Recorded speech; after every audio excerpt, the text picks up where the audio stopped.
분명히 내 것인데 내 마음대로 되지 않는 것이 있어요. 바로 우리 마음이에요. 내가 원하지 않는데 우울해요. 짜증나고 두려워요. 때로는 미움과 분노 그리고 원망으로 가득해서 어떻게 해야 될지를 모르겠어요. 내 마음대로 내 마음인데도 내 마음대로 안 돼요. 그래서 하지 말아야 될 행동, 하지 말아야 할 말들을 하고 만다라는 거예요. 이처럼 우리의 마음은 내 것인데 내 마음대로 되지 않아요. 그런데 성경은 무릇 지킬 만한 것보다 더욱 내 마음을 지키라고 말씀하고 있어요. 왜냐하면 그 마음에서 생명이 있다라는 거예요. 생명의 근원이 그 마음에 있다라는 거예요. 그 마음을 지키지 못하면 생명을 잃게 된다라는 거예요. 그만큼 우리의 마음을 지키는 것은 너무나 중요해요. 그런데 쉽지가 않아요. 그렇다면 어떻게 우리의 마음을 지킬 수가 있을까요? 그리고 내 마음대로 되지 않는 그 마음을 어떻게 치유하고 회복할 수가 있을까요? 오늘 본문의 말씀을 통해서 함께 알아보고자 합니다. 바로왕은 모세를 통해서 이스라엘 자손을 애굽에서 내보내라는 하나님의 말씀을 들었어요. 그러나 완악한 바로왕은 이스라엘 자손을 내보내기는커녕 더욱 학대하고 박해하였어요. 그러자 하나님께서 이제 본격적으로 일하십니다. 하나님은 바로왕이 이스라엘 자손을 내보내시기까지 10가지 재앙, 우리가 아는 그 10가지 재앙으로 바로를 치세요. 오늘 본문은 그 재앙의 시작이에요. 본문에서는 하나님께서 모세와 아론을 통해서 2가지 이적을 행하십니다. 하나는 지팡이가 뱀이 되는 거예요. 또 다른 하나는 나일 강물을 피로 변하게 하는 대재앙입니다. 애굽이 그 당시 가장 강력한 제국, 애굽이 될 수 있었던 이유는 나일강 때문이었어요. 나일강의 범람으로 인해서 만들어진 비옥한 토지와 그리고 풍부한 농수는 엄청난 식량을 생산할 수 있는 큰 근간이 되었다라는 거예요. 그런데 하나님께서 그 부의 원천인 나일강을 치셨습니다. 그렇다면 바로왕이 여호와의 말씀에 순종했을까요? 아니에요. 바로왕은 그 마음이 완악하여서 여호와의 말씀을 순종하지 않았습니다. 여호와께서 말씀하신 그대로예요. 오늘 이야기 속에서 우리는 하나님의 말씀에 순종한 모세 그리고 불순종한 바로왕을 철저하게 대비해서 볼 수가 있어요. 먼저 모세의 순종을 함께 보도록 하겠습니다. 10절과 20절 말씀을 보니까 10절에 보니까 여호와께서 명령하신 대로 행하여 아론이 바로와 그의 신하 앞에 지팡이를 던지니 뱀이 된지라. 20절에도 마찬가지예요. 여호와께서 명령하신 대로 행하여 바로와 그의 신하의 목전에서 지팡이를 들어 나일강을 치니 그 물이 다 피로 변했다라고 말씀하고 있어요. 모세와 아론은 철저하게 여호와께서 명령하신 그 말씀대로 순종하였어요. 그러자 하나님의 이적과 기적이 뒤따라왔다라는 거예요. 그래요. 하나님께서는 우리의 순종을 통해서 하나님의 뜻과 구원을 이루어 가신다라는 사실을 알 수가 있어요. 그러나 그 반대도 성립이 되는 거예요. 우리가 말씀에 순종하지 않는다면 하나님께서도 당신의 뜻을 이루실 수가 없다라는 거예요. 그러니까 우리의 삶 속에서 말씀의 표적과 이적들이 나타나지 않는 이유가 무엇일까요? 우리가 말씀에 순종하고 있지 않기 때문이에요. 하나님께서 분명하게 언약하신 복의 말씀들이 있어요. 제가 굉장히 궁금했어요. 왜 이 말씀이 나에게 이루어지지 않을까? 보니까 내가 순종하고 있지 못하더라고요. 전능하신 하나님께서 능력이 없으셔서 우리에게 순종을 원하시는 게 아니에요. 하나님께서는 그렇게 하시기로 결정하신 거예요. 우리를 통해서, 우리의 순종을 통해서 일하시기로 결정하셨다라는 거예요. 일개 양치기 노인이 당시 세계 최대 제국인 바로왕에게 이스라엘 자손을 내보내라 이렇게 요구한다라는 것은 말이 안 돼요. 목숨을 내놓는 거예요. 결코 쉬운 일이 아니에요. 우리는 수없이 이야기를 들어서 쉽게 생각하지만 결코 쉬운 일이 아니에요. 그럼에도 하나님의 말씀이 들려오면, 그래서 그 말씀이 믿어지면 죽음을 각오하고 말씀을 전하는 거예요. 이것이 믿음이고 또 사명을 감당하는 자의 자세예요. 그래서 우리가 사명을 감당하는 데 있어 최우선적인 조건은 내가 말씀을 아느냐가 아니에요. 그 말씀을 믿느냐예요. 믿느냐. 그래요. 모세와 아론이 순종할 수 있었던 이유는 본질적으로 말씀을 믿었기 때문이에요. 결국 말씀이 믿어지면 어떤 어려운 환경도 이겨낼 수가 있어요. 그 말씀을 순종함으로 사명을 감당할 수가 있다는 거예요. 믿지 않는 두려운 부모님 그리고 배우자, 형제들에게 복음을 전할 수가 있다는 거예요. 그러나 말씀이 믿어지지 않으면 아무 힘이 없어요. 그래서 내 입이 떼어지지가 않는 거예요. 그래서 내 손과 발이 움직여지지가 않는 거예요. 반드시 기억해야 합니다. 우리의 믿음은 반드시 우리의 순종으로 나타나게 되어 있어요. 순종한 만큼이 우리의 믿음이라는 거예요. 하나님을 믿는다고 사랑한다고 우리가 아무리 말해도 소용이 없어요. 내가 정확하게 순종한 만큼이 내 믿음이에요. 그리고 하나님은 그런 우리의 믿음을 통해서 일하신다라는 거예요. 하나님께서는 모세가 행하기에 앞서 해야 할 일들을 친히 조목조목 가르쳐 주셨어요. 그리고 모세가 선포한 그 말씀을 뒤따라오는 이적과 표적들을 통해서 친히 이루어 주셨어요. 사람들로 하여금 모세와 그가 선포한 말씀을 신뢰할 수 있도록 친히 역사해 주셨다라는 거예요. 그렇습니다. 하나님은 절대로 우리를 홀로 두시지 않으세요. 하나님은 모세에게 명령하신 후 나는 내가 할 일을 다 했으니까 나머지 일은 네가 알아서 해라 이렇게 말씀하지 않았다라는 거예요. 필요한 매 순간순간마다 말씀해 주셨어요. 그리고 친히 당신이 말씀하신 대로 이루어 주셨다라는 거예요. 하나님께서 항상 모세와 친밀하게 동행해 주셨다라는 거예요. 그러므로 모세와 함께 이스라엘 자손의 구원을 이루어 주셨다라는 거예요. 결국 하나님께서는 당신의 말씀을 믿고 순종하는 자와 함께 하신다라는 사실을 알 수가 있어요. 이것이 성경에서 믿는 자들에게 약속하신 복의 실제적인 모습이에요. 내가 세상 끝날까지 너와 항상 함께 하실 것이라는 그 주님의 말씀이 이렇게 이루어지는 거예요. 우리의 순종을 통해서. 생명과 능력의 근원 되시는 그 하나님이 우리와 함께하는 것, 동행하는 것, 이것보다 더 큰 복은 없는 거예요. 그렇다면 우리가 받아야 할 교훈은 무엇일까요? 하나님은 모세와 항상 함께하시며 해야 할 일들을 차례차례 알려주셨어요. 그러면 모세가 해야 할 일은 그저 오늘 나에게 주시는 말씀을 믿고 순종하는 것이었어요. 우리 역시 마찬가지예요. 내가 내일 일을 걱정하는 것이 아니에요. 그저 오늘 하루 하나님께서 주신 그 말씀을 믿고 순종하는 것. 이것이 우리가 해야 할 전부예요. 그러면 하나님께서 일하세요. 이적과 기적을 행하세요. 그러므로 하나님의 뜻과 구원을 이루어 가세요. 모세가 한 것이 무엇이 있습니까? 지팡이를 뱀으로 변하게 한 게 그게 모세가 한 것인가요? 물을 피로 변하게 한 것이 모세가 한 것인가요? 아니잖아요. 하나님이 하신 거예요. 하나님께서 다 하신 거예요. 모세는 그저 순종한 것뿐이에요. 우리가 믿고 순종하면 하나님께서 다 하신다라는 거예요. 우리가 할 수 있는 게 없어요. 그러니까 걱정할 필요가 없는 거예요. 그저 말씀을 우리가 믿고 순종하면 되는 거예요. 그러나 문제가 있었어요. 바로가 모세의 말을 듣지 않았다라는 거예요. 이것이 우리의 어려움이죠. 우리가 순종했는데 당장 구원이 이루어지지 않는다라는 거예요. 13절을 보니까 그러나 바로의 마음이 완악하여 그들의 말을 듣지 아니하니 여호와의 말씀과 같더라. 22절에도 애굽의 요술사들도 자기들의 요술로 그와 같이 행함으로 바로의 마음이 완악하여 그들의 말을 듣지 아니하니 여호와의 말씀과 같더라. 바로의 마음이 완악하여서 모세의 말을, 아론의 말을 듣지 않았다라는 거예요. 바로의 마음이 완악하여서 내가 선포한 말씀을 받아들이지 않았다라는 거예요. 그래요. 우리가 말씀을 순종한다고 해서 내가 원하는 대로 모든 일들이 척척 이루어지는 것은 아니에요.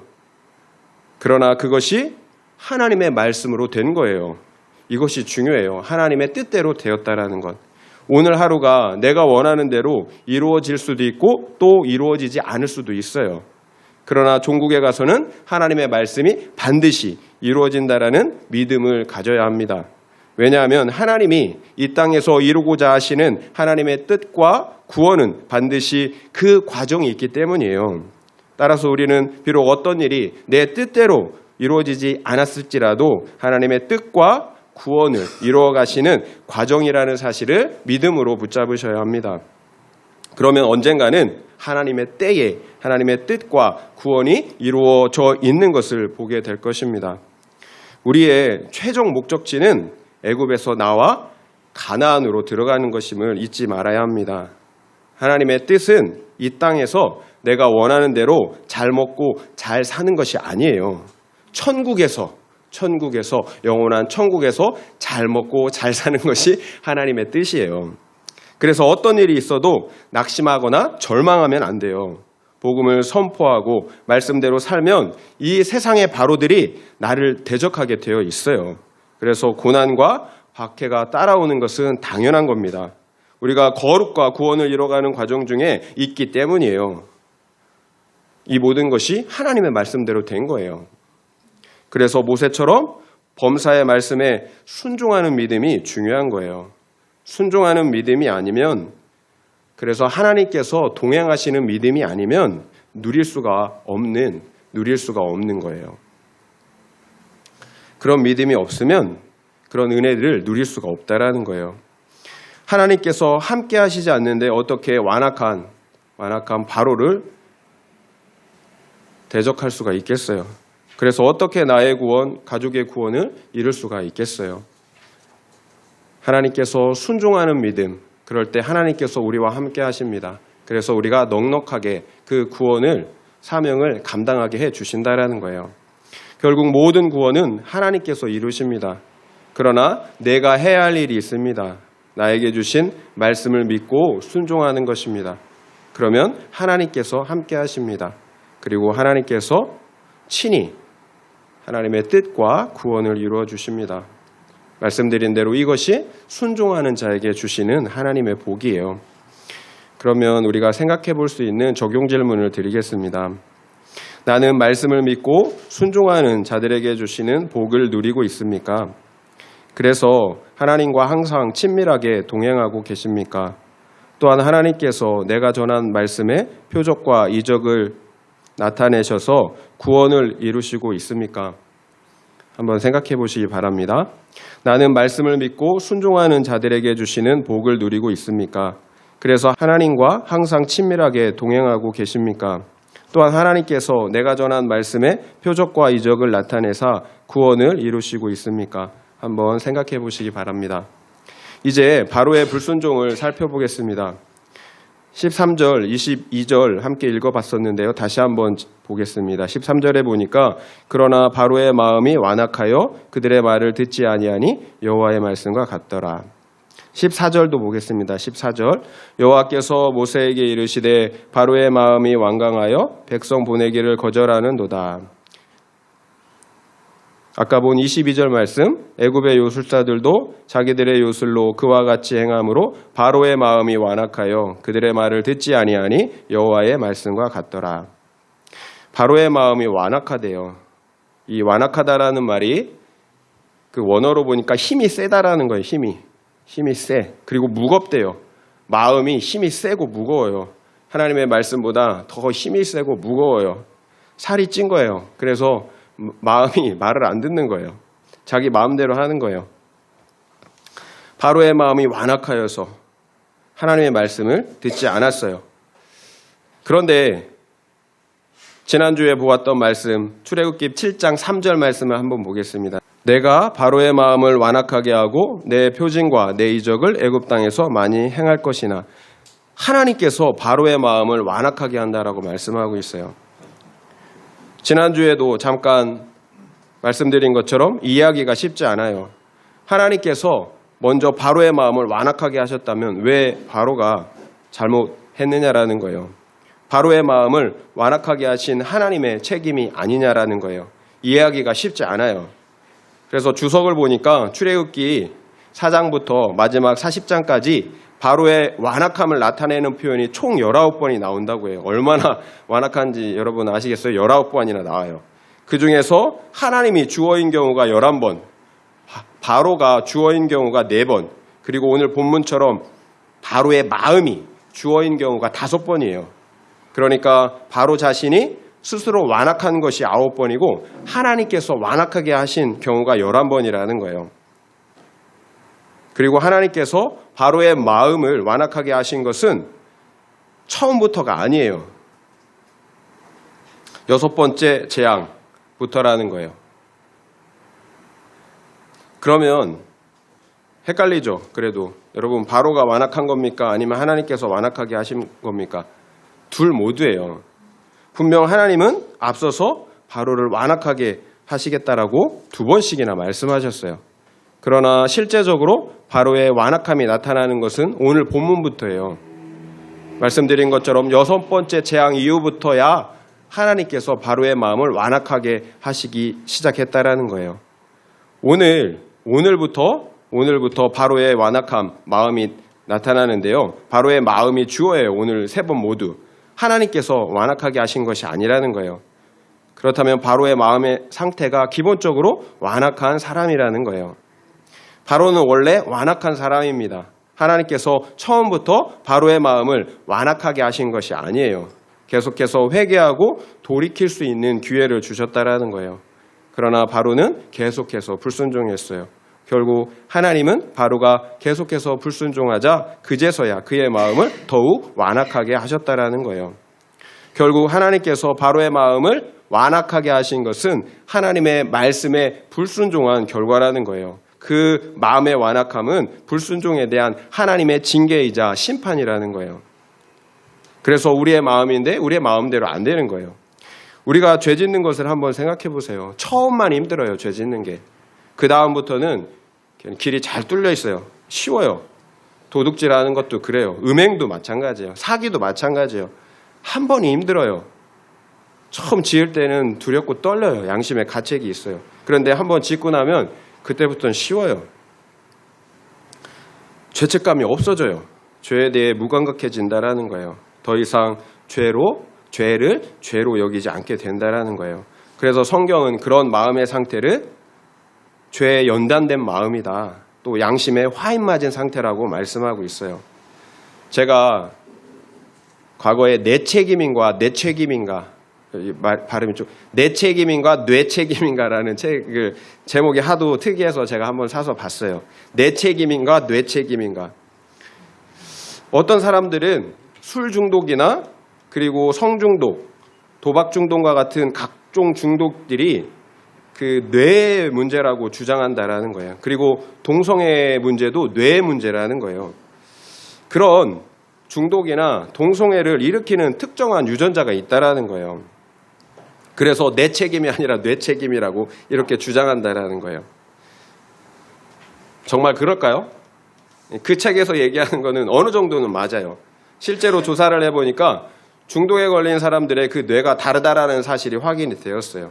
그런데 그 다름의 이유가 내 선택의 결과라는 거예요. 선천적인 것이 아니라 후천적인 내 선택의 결과라는 거예요. 실제로 음란한 영상을 계속해서 보는 사람들은 그 되뇌피질이 쪼그라든대요. 그리고 전전두엽 능력이 감소한다고 합니다. 그래서 일반인보다 기억력도 감퇴되고 그리고 충동성이 더 커진다라는 거예요. 내 뇌가 변해서 일어나는 일들이에요. 또 술이나 마약이나 성중독 등 모든 중독은 물질 중독이래요. 도파민. 여러분 물질 도파민 아시나요? 도파민 중독이래요. 내가 어떤 행위를 하는 순간 도파민이라는 물질이 나와서 엄청난 그 쾌락을 느끼게 하는데 내 몸이 그 쾌락의 순간을 잊지 못하는 거예요. 그래서 그 도파민이 나올 수 있도록 그 행동을 계속 하게 만든다라는 거예요. 그래서 내가 잘못인 줄 아는데 멈추지를 못하는 거예요. 물질에 중독된 거죠. 그렇다면 누구의 책임인가요? 누구의 책임? 내 책임인가요? 뇌 책임인가요? 나의 선택이 나의 뇌를 변화시킨 거예요. 그래서 이제는 내 힘으로는 통제할 수 없게 됐다라는 거예요. 그러면 바로의 책임인가요? 하나님의 책임인가요? 내 선택의 결과예요. 내가 순종하지 않은 결과, 내 삶의 결론이라는 거예요. 그래서 내 마음인데도 내 마음대로 할 수 없는 죄의 노예 상태가 된 거예요. 이것이 우리 모든 인류의 모습이에요. 하나님을 떠난 타락한 모든 인류의 모습이라는 거예요. 내 마음의 주인은 난데 내 마음을 내 마음대로 할 수가 없다라는 거예요. 로마서 1장 24절 말씀을 읽어드릴게요. 그러므로 하나님께서 그들을 마음의 정욕대로 더러움에 내버려 두사 그들의 몸을 서로 욕되게 하게 하셨으니, 하나님께서 그들의 마음을 정욕대로 더러움에 내버려 두셨대요. 로마서 1장 28절 29절 말씀도 읽어드릴게요. 또한 그들이 마음에 하나님 두기를 싫어하며 하나님께서 그들을 그 상실한 마음대로 내버려 두사 합당하지 못한 일을 하게 하셨으니 곧 모든 불의, 추악, 탐욕, 악의가 가득한 자요, 시기, 살인, 분쟁, 사기, 악독이 가득한 자요, 수군수군하는 자요. 그러니까 하나님께서 내버려 두시는 것, 그냥 방치하는 것이 심판이에요. 하나님 두기를 싫어하는 자들, 하나님을 떠난 자들에게 내린 형벌이 그냥 내버려 두시는 거예요. 그러면 그 마음이 더욱 완악해지고 부패해져서 더 큰 악과 죄를 짓게 된다라는 거예요. 하나님께서 그냥 내버려 두니까 모든 불의, 추악, 탐욕, 악의가 가득한 자, 시기, 살인, 분쟁, 시기, 악독, 이런 죄악들로 점점 우리의 죄악들이 커져 간다라는 거예요. 하나님은 분명 계속해서 순종할 수 있는 기회를 주셨어요. 모세를 통해서 말씀을 주셨고요. 또 그 말씀을 믿을 수 있는 이적과 표적들을 주셨다라는 거예요. 그럼에도 바로는 끝까지 하나님의 말씀을 순종하지 않았습니다. 그 말씀을 그냥 뭉개해 버렸다라는 거예요. 그리고 결국은 비참한 최후를 맞이하게 됩니다. 바로의 불순종은 하나님의 책임이 아닌 거예요. 오롯이 바로의 책임인 거예요. 우리는 모세의 순종을 통해서 하나님의 은혜가 임하는 것을 보았어요. 그러나 반대로 바로의 불순종을 통해서 하나님의 진노와 저주가 임하는 것을 보았습니다. 결국 우리의 순종이 이렇게 중요하다라는 거예요. 우리의 순종이 우리의 마음을 결정한다라는 거예요. 우리의 마음이 순종을 결정하지만 마찬가지로 우리의 순종이 우리의 마음을 결정하는 거예요. 우리의 순종의 여부에 따라서 그 생명이 임할 수도 있고 죽음이 임할 수도 있다라는 거예요. 그러나 문제는 그 순종이 내 마음대로 되지 않는다라는 거예요. 바로가 하나님의 말씀에 순종하지 않은 이유가 무엇이었나요? 그 마음이 완악했기 때문이에요. 앞서 바로는 하나님을 알지 못하기 때문에 이 이스라엘 자손을 내보내지 않겠다고 하였어요. 하나님께 대한 무지가 불순종을 만들어냈다라는 거예요. 그런데 오늘 말씀에서는 그 마음의 완악함으로 불순종했다라는 거예요.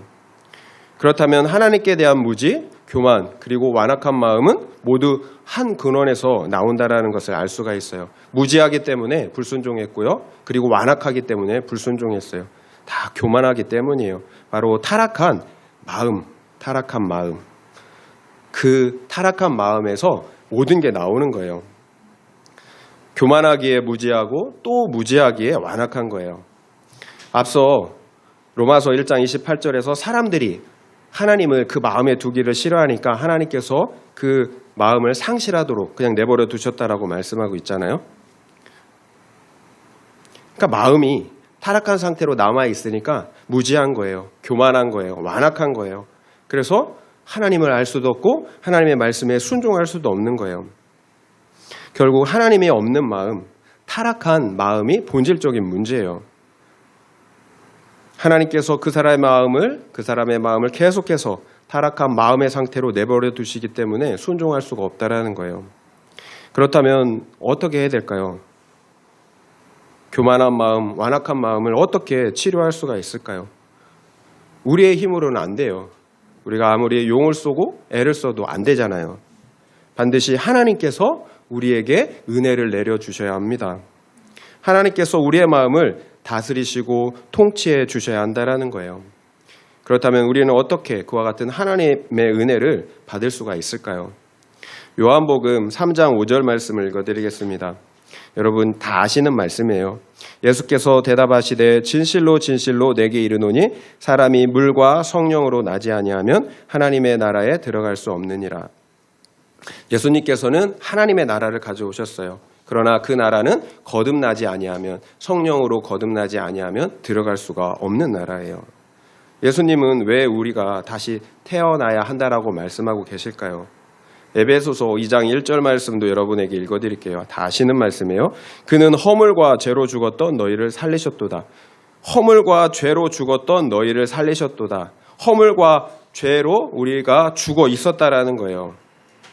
우리가 본래 죽어 있었다라는 거예요. 우리가 예수님의 말씀처럼 반드시 성령으로 거듭나야 하는 이유예요. 우리가 살아나지 않으면, 우리의 마음이 다시 살아나지 않으면 결코 하나님의 말씀에 순종할 수가 없어요. 모든 인류가 그 마음이 완악할 수밖에 없는 이유, 그래서 하나님의 말씀에 순종할 수 없는 이유는 죽어 있기 때문이에요. 본질적으로는 생명의 근원 되시는 하나님으로부터 떠나 있기 때문이에요. 그래서 내 마음인데도 내 마음대로 되지 않는 거예요. 그래서 우울하고 짜증나고 두렵고 완악한 것입니다. 본질적으로 생명이신 하나님으로부터 단절되어 있기 때문입니다. 그래서 거듭나야 되는 거예요. 그래서 생명 되시는 그 하나님의 통치를 다시 회복해야 하는 것입니다. 그러니까 본질적인 것을 말씀을 드리는 거예요. 우리가 거듭나지 않으면 하나님의 말씀에 순종할 수가 없다라는 거예요. 그렇다면 나는 어떻습니까? 거듭나셨습니까? 이 땅에 오신 예수님께서 공생의 사역을 시작하시면서 처음으로 하신 말씀이 회개하라, 천국이 가까이 왔느니라는 말씀이었어요. 예수님께서 선포하신 복음은 이처럼 회개의 복음이었어요. 누구든지 회개함으로 예수를 믿음으로 죄사함을 받아 천국에 들어갈 수 있다라는 거예요. 그러나 그 회개와 믿음은 지식적인 회개, 지식적인 믿음이 아니에요. 반드시 성령의 역사를 통해서 우리의 속사람이 거듭나는 회개와 믿음이어야 한다라는 거예요. 죽어있던 우리 속사람이 반드시 살아나야 한다라는 거예요. 진실한 회개, 진실한 믿음은 반드시 그와 같은 살아남의 역사가 따라온다라는 거예요. 회개는 나의 죄를 보고 가슴을 찢고 통회하는 행위예요. 스스로는 도저히 구원할 수 없다라는 사실을 알고 나의 죄에 대해서 절대적으로 절망하는 거예요. 그러면 십자가의 예수가 보여요. 회개는 나의 죄에 대해서 절망함으로 나의 죄를 위해서 십자가를 지신 그 예수 그리스도만을 붙잡고 소망하는 거예요. 이것이 회개입니다. 나에 대해서 절망하는 것. 그래서 우리의 소망은 예수 그리스도밖에 없다라는 것. 그래서 예수 그리스도만을 붙잡는 것. 이게 회개예요. 그때 성령의 역사가 나타나요. 죄된 나는 죽고 예수가 사는 거듭남의 역사, 진정한 회심의 역사가 나타나게 되어 있다라는 거예요. 그때부터 하나님의 나라가 우리 안에 임하게 되는 거예요. 하나님께서 우리의 마음을 다스리시고 통치하시기 시작한다라는 거예요. 이런 거듭남이 없으면 우리는 결코 하나님 말씀에 순종할 수가 없어요. 그래서 거듭나지 않은 상태에서 신앙생활을 하는 것은 세상 종교와 별반 다르지가 않아요. 자기 수련, 자기 만족에 지나지가 않는다라는 거예요. 좀 더 좋은 사람, 좀 더 윤리적인 사람은 될 수가 있어요. 그리고 감정적인 위로와 감동 역시 받을 수가 있다라는 거예요.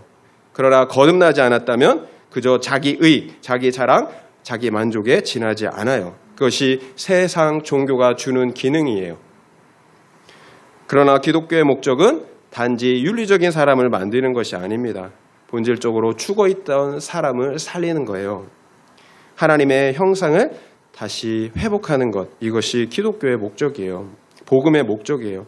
그 시작은 내 속사람이 성령으로 거듭나는 것으로부터 시작을 해야 합니다. 내 속사람이 살아나야만 완악한 마음을 고칠 수가 있습니다. 그제서야 하나님의 말씀을 순종할 수가 있다라는 것입니다. 이것이 하나님의 나라예요. 결국 우리 속사람이 거듭나는 것이야말로 우리의 마음을 치유하는 본질이에요. 그러면 여러분은 이렇게 말씀하실 수도 있을 것 같아요. 나는 이미 거듭났습니다. 네, 그럴 수 있습니다. 대부분의 사람들이 다 거듭났을 거예요. 그래도 이 말씀을 우리가 들어야 합니다.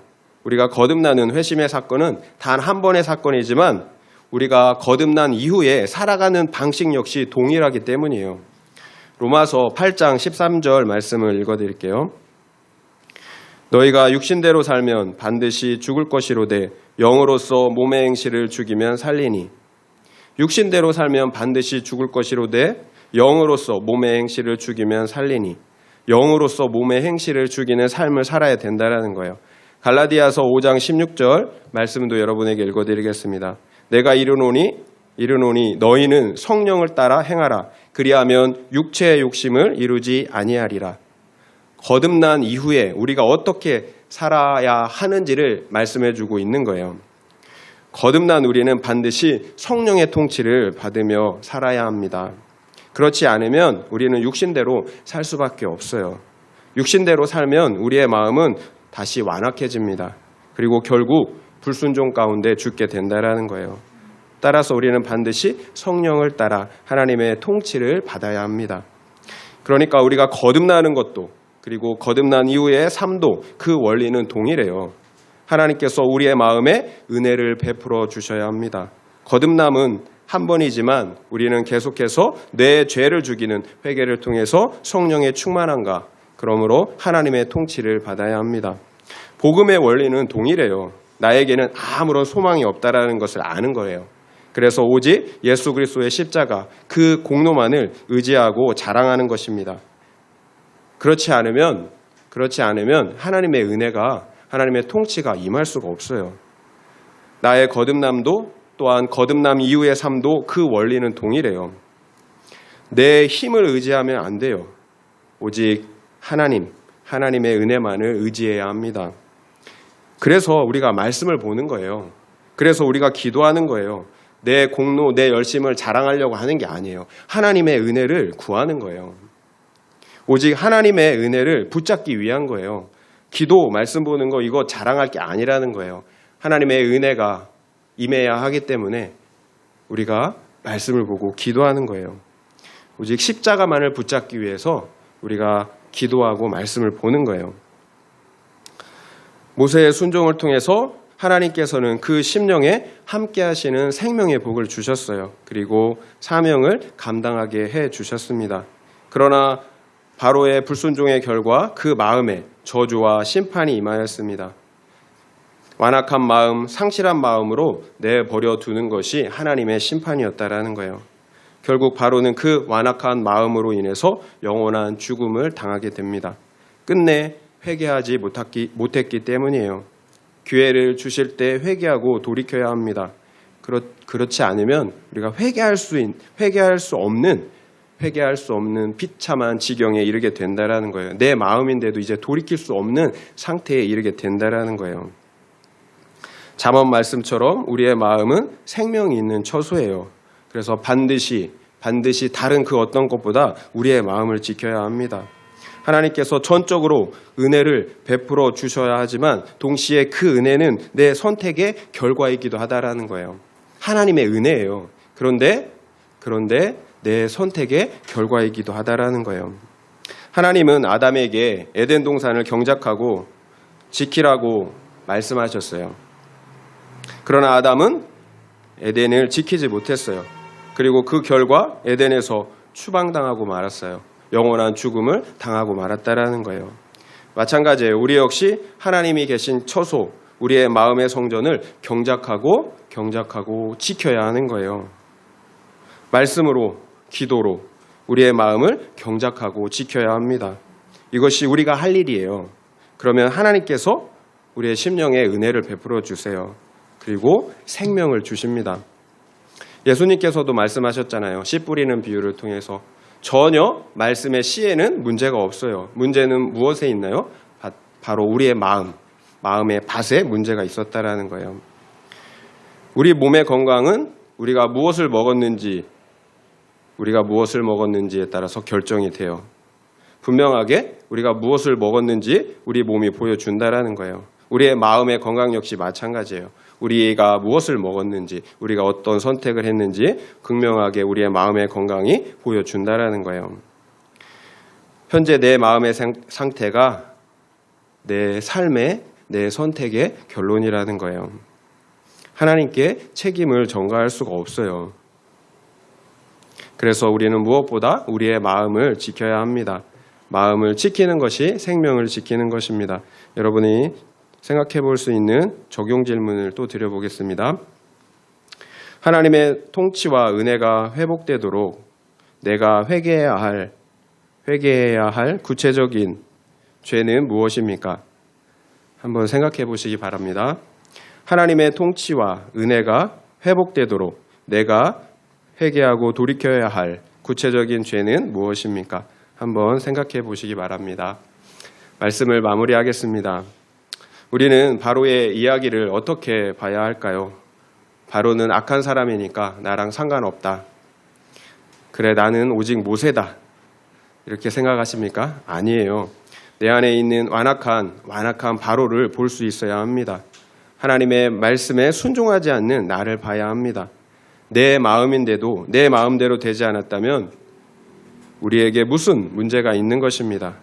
특별히 우리가 하나님의 말씀에 순종하지 못하고 있다면 하나님의 징계와 진노가 임한 것입니다. 왜 바로의 마음이 완악하였습니까? 생명 되시는 하나님을 떠나 있었기 때문입니다. 하나님의 통치를 받지 않았기 때문입니다. 그래서 하나님의 말씀에 순종할 수가 없었던 것입니다.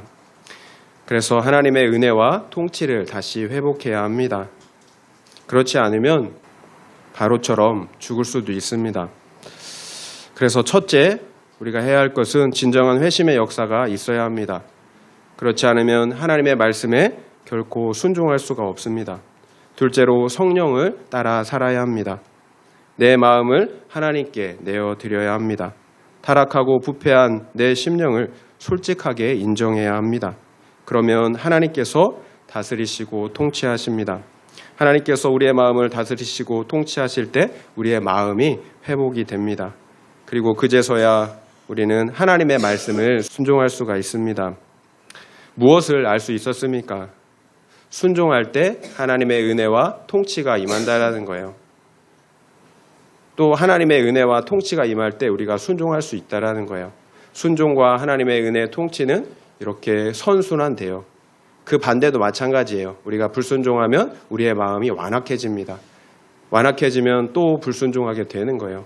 악순환도 계속 되는 거예요. 따라서 우리는 이 악순환을 반드시 끊어내야 되는 거예요. 회개가 유일한 치료법이에요. 회개밖에 없습니다. 우리가 불순종했던 우리의 완악한 마음을 회개해야 합니다. 오직 십자가의 예수만을 붙잡아야 되는 거예요. 회개밖에 없어요. 우리의 마음을 솔직하게 하나님께 내어드리세요. 그러면 하나님께서 오셔서 통치하시고 다스려 주십니다. 회복하시고 우리를 치유해 주세요. 그것이 바로 하나님의 나라예요. 그런 은혜가 우리 모두에게 있기를 예수의 이름으로 축원드립니다.